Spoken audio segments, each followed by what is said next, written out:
ഉൽപ്പത്തി പുസ്തകത്തിൽ നിന്നുള്ള വായന, അദ്ധ്യായം 28, 1 മുതലുള്ള തിരുവചനങ്ങൾ. ഇസഹാക്ക് യാക്കോബിനെ വിളിച്ച് അനുഗ്രഹിച്ചുകൊണ്ട് പറഞ്ഞു, കാനാന്യ സ്ത്രീകളിൽ ആരെയും നീ വിവാഹം കഴിക്കരുത്. പാദാൻ ആരാമിൽ നിന്റെ അമ്മയുടെ പിതാവായ ബത്തുവേലിൻ്റെ വീട്ടിലേക്ക് പോവുക. അമ്മയുടെ സഹോദരനായ ലാബാൻ്റെ പുത്രിമാരിലൊരാളെ ഭാര്യയായി സ്വീകരിക്കുക. സർവശക്തനായ ദൈവം നിന്നെ അനുഗ്രഹിച്ച് സമൃദ്ധമായി വർദ്ധിപ്പിച്ച് നിന്നിൽ നിന്ന് പല ജനതകളെ ഉളവാക്കട്ടെ. അബ്രാഹത്തിൻ്റെ ആഗ്രഹം നിനക്കും നിന്റെ സന്തതികൾക്കുമായി അവിടുന്ന് നൽകട്ടെ. നീ ഇപ്പോൾ പരദേശിയായി പാർക്കുന്നതും ദൈവം അബ്രാഹത്തിന് നൽകിയതുമായ ഈ നാട് നീ അവകാശപ്പെടുത്തുകയും ചെയ്യട്ടെ. അങ്ങനെ ഇസഹാക്ക് യാക്കോബിനെ പറഞ്ഞയച്ചു. അവൻ പാദാൻ ആരാമിലുള്ള ലാബാൻ്റെ അടുത്തേക്ക് പോയി. അരമായനായ ബത്തുവേലിൻ്റെ മകനും യാക്കോബിൻ്റെയും ഏസാവിൻ്റെയും അമ്മ റെബേക്കായുടെ സഹോദരനുമാണ് ലാബാൻ. ഇസഹാക്ക് യാക്കോബിനെ അനുഗ്രഹിച്ചതും പാദാൻ ആരാമിൽ നിന്ന് ഭാര്യയെ കണ്ടുപിടിക്കുന്നതിന് അങ്ങോട്ട് അവനെ പറഞ്ഞയച്ചതും ഏസാവ് അറിഞ്ഞു. അവനെ അനുഗ്രഹിച്ചപ്പോൾ കാനാന്യ സ്ത്രീകളിൽ നിന്ന് ഭാര്യയെ സ്വീകരിക്കരുത് എന്ന് അവൻ യാക്കോബിനോട് കൽപ്പിച്ചെന്നും തൻ്റെ മാതാപിതാക്കളെ അനുസരിച്ച് യാക്കോബ് പാദാൻ ആരാമിലേക്ക് പോയെന്നും ഏസാവ് മനസ്സിലാക്കി.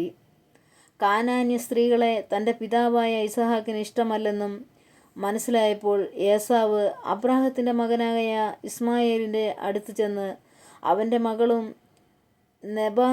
നെബായോത്തിൻ്റെ സഹോദരിയുമായ മഹലത്തിനെ ഭാര്യയായി സ്വീകരിച്ചു.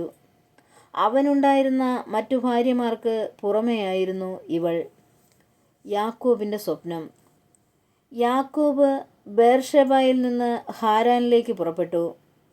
സൂര്യൻ അസ്തമിച്ചപ്പോൾ അവൻ വഴിക്ക് ഒരിടത്ത് തങ്ങുകയും രാത്രി അവിടെ ചിലവഴിക്കുകയും ചെയ്തു.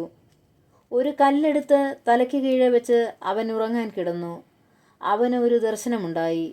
ഭൂമിയിൽ ഉറപ്പിച്ചിരുന്ന ഒരു ഗോവണി അതിൻ്റെ അറ്റം ആകാശത്ത് മുട്ടിയിരുന്നു. ദൈവദൂതന്മാർ അതിലൂടെ കയറുകയും ഇറങ്ങുകയും ചെയ്തുകൊണ്ടിരുന്നു. ഗോവണിയുടെ മുകളിൽ നിന്നുകൊണ്ട് കർത്താവ് അരുളി ചെയ്തു, ഞാൻ നിന്റെ പിതാവായ അബ്രാഹത്തിൻ്റെയും ഇസഹാക്കിൻ്റെയും ദൈവമായ കർത്താവാണ്.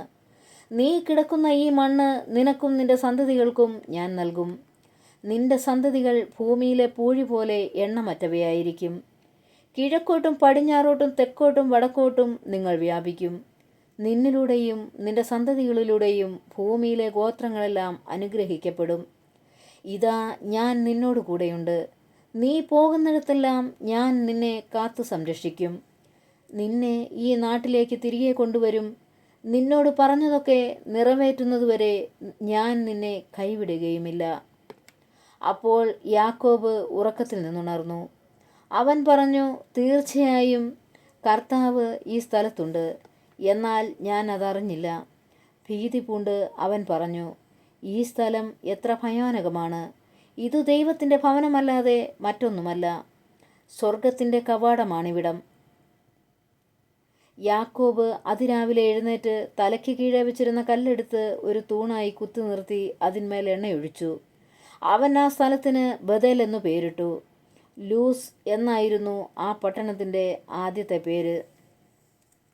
അത് കഴിഞ്ഞ് യാക്കോബ് ഒരു പ്രതിജ്ഞ ചെയ്തു, ദൈവമായ കർത്താവ് എൻ്റെ കൂടെ ഉണ്ടായിരിക്കുകയും ഈ യാത്രയിൽ എന്നെ സംരക്ഷിക്കുകയും എനിക്ക് ഉണ്ണാനും ഉടുക്കാനും തരികയും എൻ്റെ പിതാവിൻ്റെ വീട്ടിലേക്ക് സമാധാനത്തോടെ ഞാൻ തിരിച്ചെത്തുകയും ചെയ്താൽ കർത്താവായിരിക്കും എൻ്റെ ദൈവം.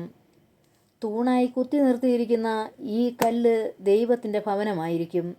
അവിടുന്ന് എനിക്ക് തരുന്നതിൻ്റെ എല്ലാം 10 ഞാൻ അവിടുത്തേക്ക് സമർപ്പിക്കുകയും ചെയ്യും. നമ്മുടെ കർത്താവായ മിശിഹായ്ക്ക് സ്തുതി.